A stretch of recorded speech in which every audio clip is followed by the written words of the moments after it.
Análisis. Crisis política en Brasil. Comparte tu opinión al tema. Comparte con el foro tus conocimientos a la situación que vive Brasil. Refuerza esta información con tu aporte. Puedes escuchar este artículo en inglés desde nuestra página de noticias. www.noticiasyactualidad.org. Muchas gracias. Análisis actual. La crisis que atormenta a los brasileños es básicamente política y no permite vislumbrar una salida.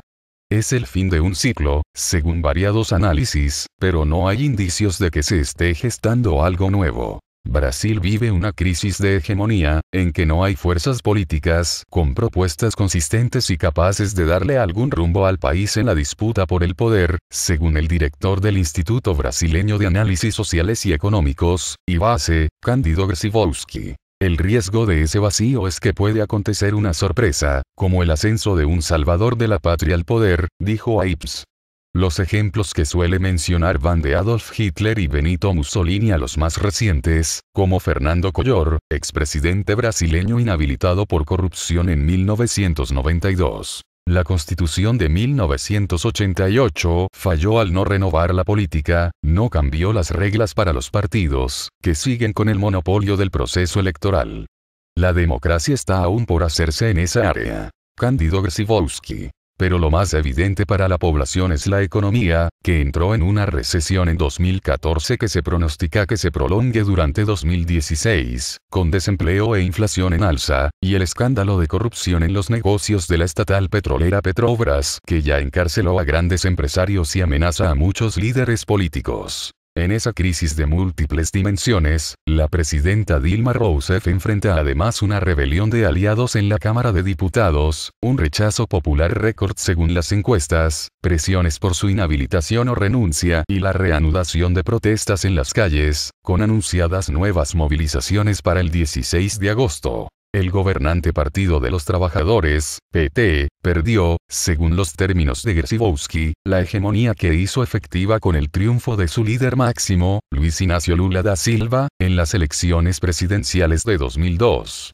Resistió el escándalo de 2005, en que tuvo sus principales dirigentes presos, acusados de obtener recursos fraudulentos para sobornar parlamentarios. Por eso logró la reelección de Lula en 2006, e imponer como sucesora a Rousseff, también reelegida en 2013. Pero las actuales investigaciones del Ministerio Público Federal, Fiscalía General, y la Policía Federal sobre el pillaje en los grandes proyectos petroleros son arrolladoras. El PT es apuntado como principal articulador de la red que desvió, según estimaciones de Petrobras basadas en las investigaciones judiciales, el equivalente a cerca de $1.800 millones. Dos de sus dirigentes están detenidos desde el 3 de agosto. Por lo menos 23 acusados decidieron colaborar con la justicia y otros negocian acuerdos de delación para reducir penas, un mecanismo legal brasileño que permite a los jueces obtener informaciones cada día más detalladas y más extensas sobre la corrupción aparentemente generalizada en muchos sectores. Decenas de empresarios presos, incluyendo los presidentes de las dos mayores constructoras brasileñas, son un resultado parcial del proceso. Pronto será la vez de los políticos que solo pueden ser juzgados por el Supremo Tribunal Federal, un privilegio de los parlamentarios y altos miembros del gobierno. Ya están involucrados por lo menos 31 legisladores, incluyendo los presidentes de la Cámara de Diputados, Eduardo Cunha, y del Senado, Renan Calheiros, además de 2 gobernadores estatales y 14 exparlamentarios, la mayoría del PT y de su principal socio en la coalición gobernante, el Partido del Movimiento Democrático Brasileño, PMDB.